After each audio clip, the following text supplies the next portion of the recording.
प्रिय भक्तों, जय श्री राम। ब्रह्मलीन श्रद्धेय स्वामी श्री राम सुखदास जी महाराज के उपदेश से गीता प्रेस गोरखपुर कल्याण से प्रकाशित कामना का त्याग।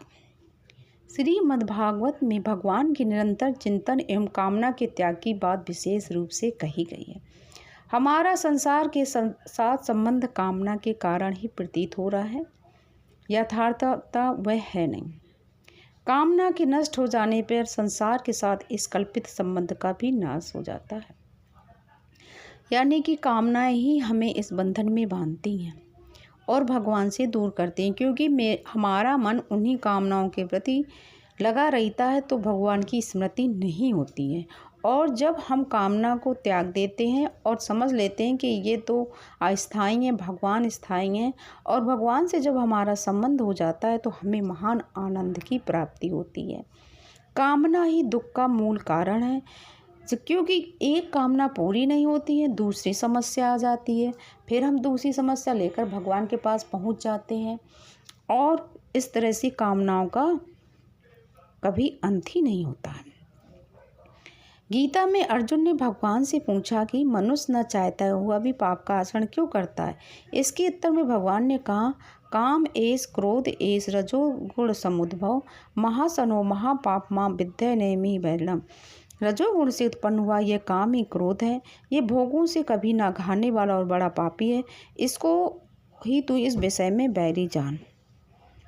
संग्रह एवं शोक भोग की इच्छा के कारण ही मनुष्य की पापों में प्रवृत्ति हो जाती है, क्योंकि जब मनुष्य के पास कुछ नहीं होता है तो वो अपने भोगों को पूर्ति के लिए पाप करता है, चोरी जैसे काम करने लगता है। और मन बुद्धि एवं इंद्रियां ये ही काम के इस पास स्थान है। इसी प्रकार परमात्मा की इच्छा भी स्वयं में रहती है, क्योंकि जीव है वो परमात्मा का अंश है, तो उसके सामने सांसारिक कामना भी होती है और परमात्मा की प्रभु की इच्छा की प्राप्ति भी होती है। लेकिन जब हम प्रभु की इच्छा की कामना यानी कि उनके मारने से बलवती हो जाती है तो हम लोग दुख सुख के चक्र से छूट जाते हैं। प्रश्न हो सकता है कि स्वयं तो चेतन का अंश है, इसमें जड़ता का अंश कैसे घुसाया, ये माया मोह कैसे घुसाया। तो इसका है कि अतः मैंपन, ये मेरा वो मेरा, इस तरह से हटाने से हमें भगवत प्राप्ति की इच्छा अधिक बलवान हो जाती है। जैसे में कोई विचार है उसको हटाइए और ये दृढ़ निश्चय कर लेना चाहिए कि चाहे सुख मिले चाहे दुख मिले, अपमान मिले मान मिले, भोजन वस्त्र आदि मिले या ना मिले, इसकी कोई परवाह नहीं है, किंतु मुझे ईश्वर यानी भगवान की प्राप्ति तो करके ही छोड़ेंगे।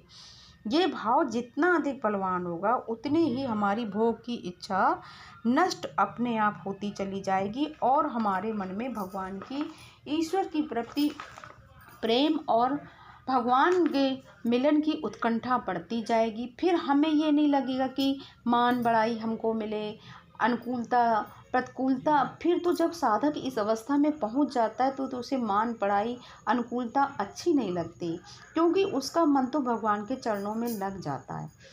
गीता में भगवान ने एक दृढ़ निश्चयात्मक बुद्धि की बड़ी भारी प्रशंसा की है। हम लोग दृढ़ निश्चय नहीं करते हैं, इसलिए हमारा मन भगवान में नहीं लगता है।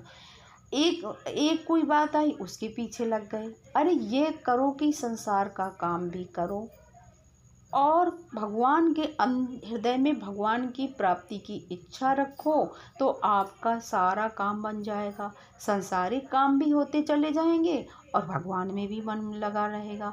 जैसे कन्या का विवाह हो जाने पर वह पति के घर को ही अपना घर मानती है, अपने माता पिता के घर को नहीं, उसी प्रकार भगवत प्राप्ति के कार्य को ही अपने जीवन का वास्तविक कार्य उद्देश्य मानना चाहिए, न कि सांसारिक सुख भोग एवं संग्रह को। परमात्मा का घर ही हमारा वास्तविक घर है और एक दिन हमें अपने घर पहुंचना है। ये तभी हो सकता है जब हमारी लगन हमारा दृढ़ निश्चय हो, वरना हम यूं ही मनुष्य जन्म से अपने कर्मों के अनुसार दूसरी योनियों में 84 योनियों में भटकते रहेंगे और अपने घर नहीं पहुंच पाएंगे। हमारा घर है भगवान का घर, इसलिए संसारिक कार्य करिए और मन से भगवान का भजन करिए और नाम जप को मत मत छोड़िए, क्योंकि नाम जप ही हमें ईश्वर से मिलाता है। बोलिए।